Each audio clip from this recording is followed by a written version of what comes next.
हौसले बुलंद कर तू रास्ते पर चल दे, तुझे तेरा मुकाम मिल जाएगा। हौसले बुलंद कर तू रास्ते पर चल दे, तुझे तेरा मुकाम मिल जाएगा। आगे बढ़कर पहल कर, काफिला खुद ब खुद बन जाएगा।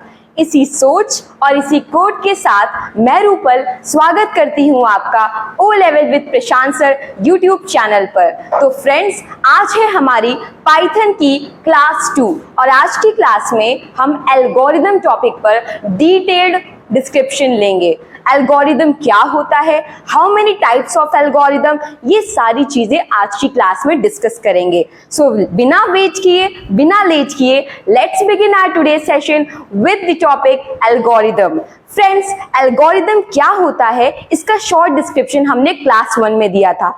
एल्गोरिदम एक्चुअली स्टेप वाइज आपका किसी प्रोग्राम को रिप्रेजेंट करना एल्गोरिदम कहलाता है। अच्छा, अभी बात ये आती है कि एल्गोरिदम टर्म आया कहाँ से। एक्चुअली फ्रेंड्स, एल्गोरिदम टर्म एक पर्शियन मैथमेटिशियन थे। कौन थे? एक पर्शियन मैथमेटिशियन थे जिनका नाम अबू जफर मोहम्मद मूसा अल ख्वारिज़मी था। यस, ये बहुत बड़ा सा नाम है, लेकिन एक्चुअली यही एक ऐसे पर्सन थे जिनके थ्रू हमने ये टर्म एल्गोरिदम पाया। नाम क्या है, फिर से मैं रिपीट कर दूं, अबू जफर मोहम्मद मूसा अल ख्वारिज़मी। अच्छा फ्रेंड्स, अभी बात ये आती है कि who was the first lady जिसने ये टर्म इंट्रोड्यूस किया था, या यूं कह लो कि जिसने ये टर्म को प्रोड्यूस किया था, प्रोपाउंड किया था। अच्छा, उनका नाम क्या है? उनका नाम है लेडी एडा लवलेस। क्या नाम है? लेडी एडा लवलेस। लेडी एडा लवलेस। अच्छा, इस नाम से आपको कुछ और भी याद आ रहा है क्या? ये वो लेडी हैं जिन्हें मदर ऑफ कंप्यूटर कहा जाता है। क्या कहा जाता है? मदर ऑफ कंप्यूटर कहा जाता है। अच्छा, अभी क्वेश्चन ये अराइज होता है कि मदर ऑफ कंप्यूटर अगर एडा लवलेस को कहा जाता है तो who is the father of computer, right? So computer के फादर चार्ल्स बैबेज को कहा जाता है। किसे कहा जाता है? चार्ल्स बैबेज को कंप्यूटर के फादर कहा जाता है। तो ये दो इंपॉर्टेंट पॉइंट्स हैं जो एग्जाम में आपसे पूछ सकता है कि who is the mother of computer and who is the father of computer. Now the next topic is कुछ इंपॉर्टेंट टॉपिक्स या कुछ इंपॉर्टेंट पॉइंट्स हैं जो एल्गोरिदम से रिलेटेड हैं, जिन्हें हम अभी डिस्कस करते हैं। पॉइंट नंबर 1, एल्गोरिदम जो है वो एक फाइनाइट लिस्ट ऑफ इंस्ट्रक्शंस है। क्या है? Finite list of instructions. What does it mean? इसका मतलब ये होता है कि जो एल्गोरिदम है उसमें जो हम प्रोग्राम्स के स्टेप्स लिखते हैं उनका एक फाइनाइट लिमिट होता है। लिमिट होने का मतलब ये है कि ऐसा नहीं है कि आप पन्ने पे पन्ना भरते जाइए और वो एल्गोरिदम बन जाता है। इसका एक स्पेसिफिक लिमिट होता है, इसीलिए हम कहते हैं कि it is the finite list of instruction. Friends, एक चीज थी जो बहुत इंपॉर्टेंट थी, जो मुझे आपको स्टार्टिंग में ही मेंशन करनी चाहिए थी, एंड दैट इज, मैंने आपसे बोला किसी प्रोग्राम को स्टेप वाइज अगर हम रिप्रेजेंट करते हैं, स्टेप वाइज अगर हम लिखते हैं तो उसे एल्गोरिदम कहते हैं, राइट? अभी आपके माइंड में ये क्वेश्चन आएगा कि मैम आपने तो ये बताया ही नहीं कि प्रोग्राम क्या होता है। फ्रेंड्स, प्रोग्राम भी, एक प्रोग्राम को क्या कहते हैं? प्रोग्राम को सेट ऑफ इंस्ट्रक्शंस कहते हैं। क्या कहते हैं? सेट ऑफ इंस्ट्रक्शंस कहते हैं। यानी वो इंस्ट्रक्शंस जो हम एज ए यूजर कंप्यूटर को देते हैं ताकि कंप्यूटर किसी स्पेसिफिक टास्क को परफॉर्म कर सके, उसे हम क्या बोलते हैं? उसे प्रोग्राम बोलते हैं। और उसी प्रोग्राम को स्टेप वाइज रिप्रेजेंट करने को हम एल्गोरिदम कहते हैं। Clear friends? अच्छा, अभी नेक्स्ट पॉइंट क्या है इंपॉर्टेंट एल्गोरिदम के बारे में? सेकेंड पॉइंट इंपॉर्टेंट है एल्गोरिदम के बारे में कि एल्गोरिदम की स्टार्टिंग स्टार्ट या फिर बेगिन से होता है। ये दो टर्म हैं जिसका यूज हम एल्गोरिदम के सबसे पहले लिखने के लिए यूज करते हैं। और पॉइंट नंबर 3 है कि जब हमारा एल्गोरिदम एंड हो जाता है तो लास्ट में हम क्या लिखते हैं, स्टॉप लिखते हैं। क्या लिखते हैं, या फिर आप इसकी जगह एंड भी लिख सकते हैं। So this is the important point of algorithm जिसे एल्गोरिदम बनाने से पहले हमें जानना था। अच्छा, अभी हम कुछ एग्जांपल्स आपको कोट करेंगे कि एल्गोरिदम कैसे लिखा जाता है। ओके, चलिए बात करते हैं एग्जांपल्स की। ये है आपका एग्जाम्पल नंबर 1। एग्जाम्पल नंबर 1 में आपको ऐड करना है, आप इसे सम भी बोल सकते हैं। Sum of two numbers, sum of two numbers का हमें क्या करना होगा, एल्गोरिदम मेंशन करना होगा। अच्छा, अभी मैंने आपको स्टार्टिंग में बोला, क्या बोला कि एल्गोरिदम की स्टार्टिंग ही होती है स्टार्ट वर्ड से। तो सबसे पहले हम क्या लिखेंगे, स्टेप 1। स्टेप 1 में हम क्या मेंशन करेंगे, स्टार्ट। क्या लिखेंगे, स्टार्ट लिखेंगे। अच्छा, स्टेप 2 क्या हो सकता है, स्टेप 2 में मैंने आपसे कहा कि सम ऑफ टू नंबर्स, मतलब कि हमें टू नंबर्स की जरूरत होगी, हमें टू नंबर्स को रीड कराना होगा, इनपुट कराना होगा। तो यहां पर हम क्या लिखेंगे, यहां पर हम लिखेंगे इनपुट num1 num2। अच्छा, आप चाहो तो num1 इनपुट num1 पहले लिख सकते हो और अगेन स्टेप 3 करके आप इनपुट num2 लिख सकते हो, लेकिन मैंने यहां पर एक ही लाइन में मेंशन कर दिया है कि इनपुट क्या करना है। इनपुट का मतलब फ्रेंड्स होता है कि आप किसी नंबर को क्या करा रहे हो, रीड करा रहे हो, इनपुट करा रहे हो, या यूं कह लो कि आप यहाँ पे गेट भी लिख सकते हो जब आपको ये दो टर्म्स को क्या कराना है, रीड कराना है। अच्छा, अभी हमारा स्टेप नंबर क्या आता है, स्टेप नंबर 3 आता है। स्टेप नंबर 3 में हमने क्या बोला, सम ऑफ, ऐड मतलब किसी दो नंबर का जोड़ना है। अच्छा, जोड़ना है तो हमको इसके लिए क्या लिखना होगा, हम लिख सकते हैं, पहले हम इसको रब कर लेते हैं इजीली ताकि क्लियरली आपको ये चीजें दिखाई दे। अभी हमने बताया कि स्टेप नंबर 1 में हमने स्टार्ट लिखा, बेगिन लिखा। स्टेप नंबर 2 में हमने num1 और num2 को रीड कराया। स्टेप नंबर 3 में हमने लिखा sum of num1 and num2। Step number 4 में हमने इनके सम को क्या कर लिया, प्रिंट कर लिया। और स्टेप नंबर 5 जो कि लास्ट स्टेप था, उसमें हमने इस एल्गोरिदम के प्रोसेस को क्या कर दिया, स्टॉप कर दिया। तो इस तरीके से हम किसी दो नंबर के सम का एल्गोरिदम लिख सकते हैं। फ्रेंड्स, वैसे मैं आपको बता दूं, एक पॉइंट नोट करने वाली है कि एल्गोरिदम का कोई स्पेसिफिक स्ट्रक्चर नहीं होता, एल्गोरिदम का कोई स्पेसिफिक स्टेप्स नहीं होते हैं कि नहीं मैंने अगर यहाँ इनपुट यूज किया तो आप भी इनपुट यूज करो, मैंने यहाँ स्टार्ट यूज किया तो आप भी स्टार्ट यूज करो। It depend upon user to user कि कैसे वो किसी प्रोग्राम को लिखता है, एल्गोरिदम को लिखता है। अच्छा, एक और एग्जांपल मैं सोच रही थी कि आप लोग के लिए मैं कोट कर दूं ताकि वो थोड़ा सा इजी हो जाए और भी आपके अंडरस्टैंडिंग को क्लियर कर दे। अच्छा, अभी मैंने बात किया सम की, राइट? तो सम को हम हटा देते हैं और हम लिख देते हैं क्या, हम लिख देते हैं प्रोडक्ट। क्या लिख देते हैं, product, product of two numbers. Product का मतलब क्या होता है, multiplication of two numbers, right? अच्छा, सबसे पहले मैंने आपको क्या बताया कि स्टेप 1 में क्या लिखना है, आपको स्टेप नंबर 1 में लिखना है स्टार्ट। क्या लिखना है, स्टार्ट। स्टेप नंबर 2 में क्या लिखना है, आप मान लीजिए इनपुट नहीं लिखना चाहते, आप चाहते हो मैम इस बार रीड लिख दीजिए। हमने रीड किया, हमने रीड क्या किया, हमने रीड किया num1 को और हमने रीड किया num2 को। ये टू नंबर्स थे जिनको हमको क्या करना है, प्रोडक्ट निकालना है। स्टेप नंबर 3 क्या होता है, स्टेप नंबर 3 में हम मान लीजिए कि हमने यहां पर लिख दिया एक वर्ड जिसे बोलते हैं प्रोडक्ट, और प्रोडक्ट में हमने क्या स्टोर करा दिया, हमने स्टोर करा दिया num1 और इसका ये इनटू का सिंबल होता है, आप सिंबल इनटू भी कर सकते हो। एंड नेक्स्ट है आपका num2। तो इस तरीके से आपने प्रोडक्ट लिखा, num1 लिखा, num2 लिखा, आप ऐसे भी मेंशन कर सकते हो, नहीं तो सम की तरह भी मेंशन कर सकते हो। अच्छा, स्टेप नंबर 4 क्या है? स्टेप नंबर 4 है कि अब आपने प्रोडक्ट तो निकाल लिया, प्रोडक्ट आपका इसमें स्टोर भी हो गया प्रोडक्ट में।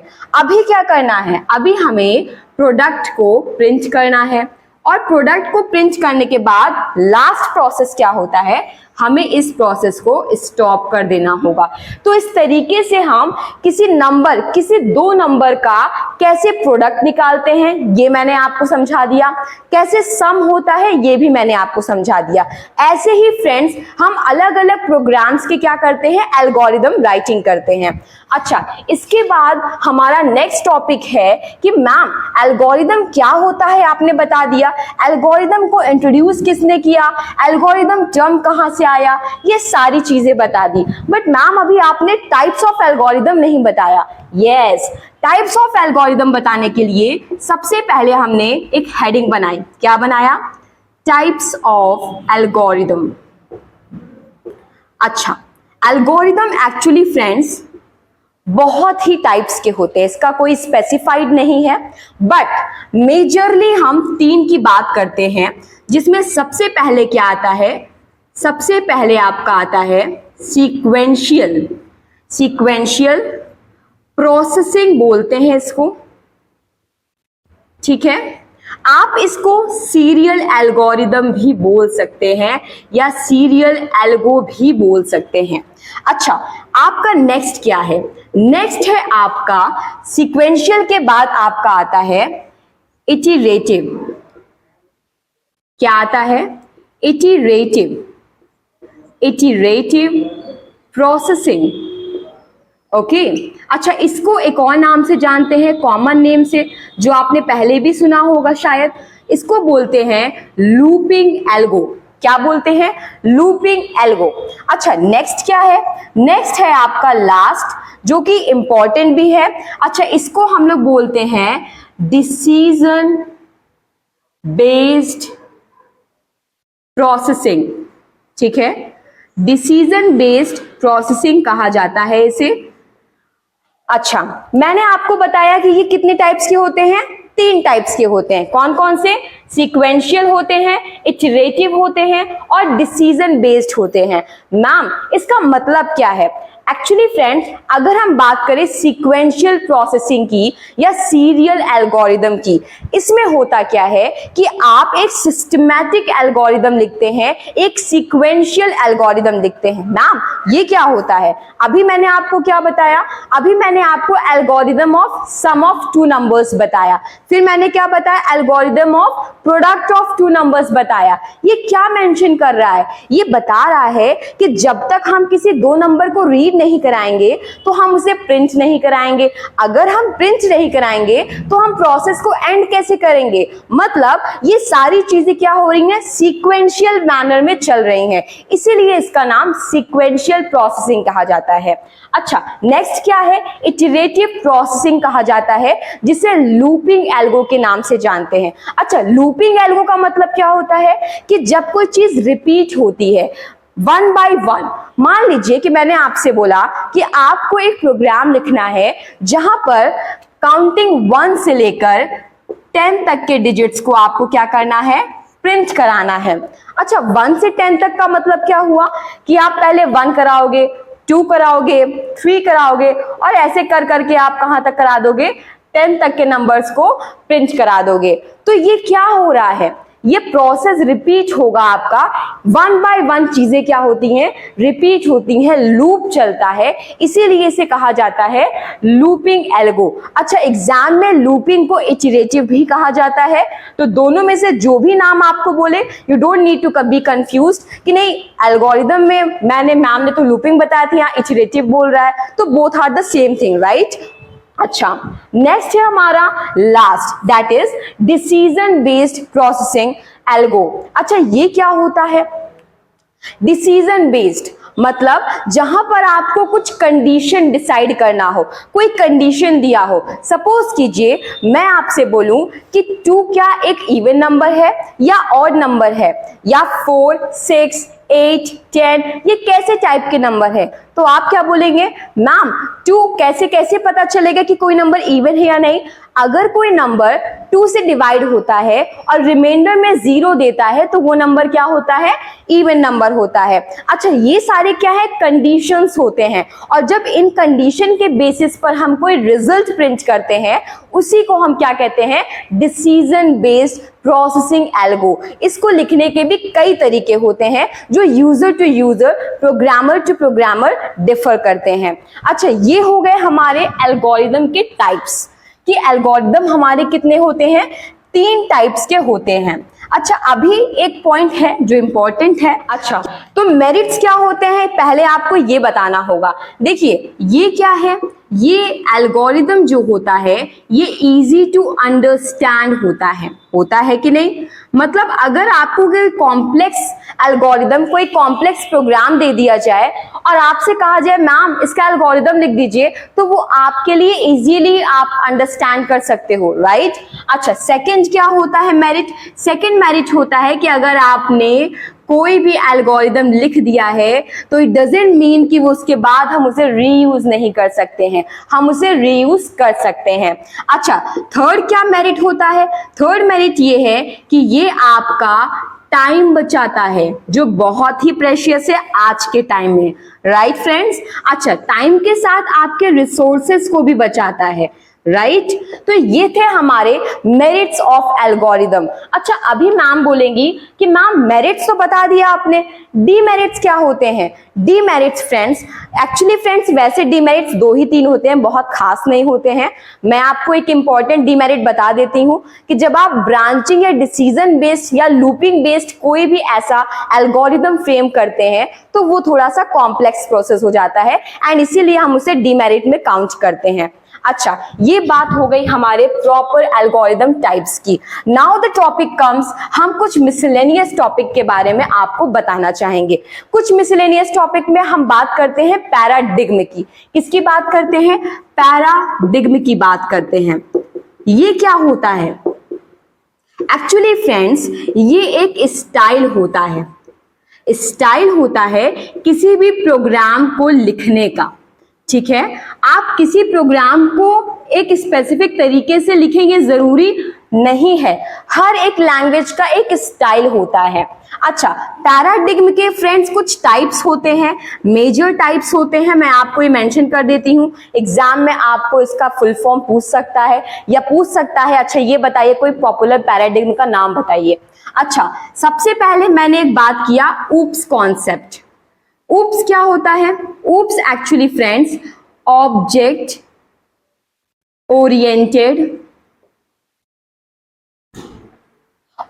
ओरिएंटेड प्रोग्रामिंग स्टाइल कहते हैं ऊप्स को, ठीक है।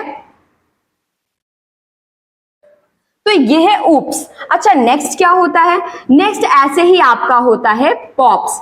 पॉप्स को क्या कहते हैं, पॉप्स को कहते हैं प्रोसीजरल, क्या बोलते हैं, प्रोसीजरल ओरिएंटेड प्रोग्रामिंग स्टाइल।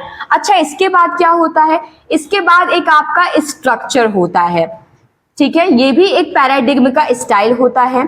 इसके बाद आपका क्या होता है, फंक्शनल होता है, क्या होता है, फंक्शनल होता है, एंड लास्ट ऐसे ही आपका एक लॉजिकल होता है। फ्रेंड्स, ये है हमारे पैराडिग्म के टाइप्स। अभी बात आती है, 2 टर्म्स होते हैं, एक होता है इंपरेटिव, एक होता है डिक्लेरेटिव। तो इसमें से वो कौन से प्रोग्रामिंग स्टाइल्स है जो डिक्लेरेटिव है और कौन से ऐसे हैं जो इंपरेटिव हैं। तो फ्रेंड्स मैं बता दूं, आपका जो ऊप्स है, जो पॉप्स है और जो स्ट्रक्चर है, ये जो 3 है ना, ये तीनों आपके क्या कहलाते हैं, इंपरेटिव कहलाते हैं। क्या कहलाते हैं, इंपरेटिव कहलाते हैं। अच्छा, लास्ट के 2 क्या हैं आपके, लास्ट के 2 जो होते हैं ये आपके डिक्लेरेटिव प्रोग्रामिंग स्टाइल्स होते हैं। क्या होते हैं, डिक्लेरेटिव प्रोग्रामिंग स्टाइल्स होते हैं। तो फ्रेंड्स, ये था हमारा आज का सेशन, कैसा लगा कमेंट करके जरूर बताइएगा। तब तक के लिए जय हिंद, जय भारत।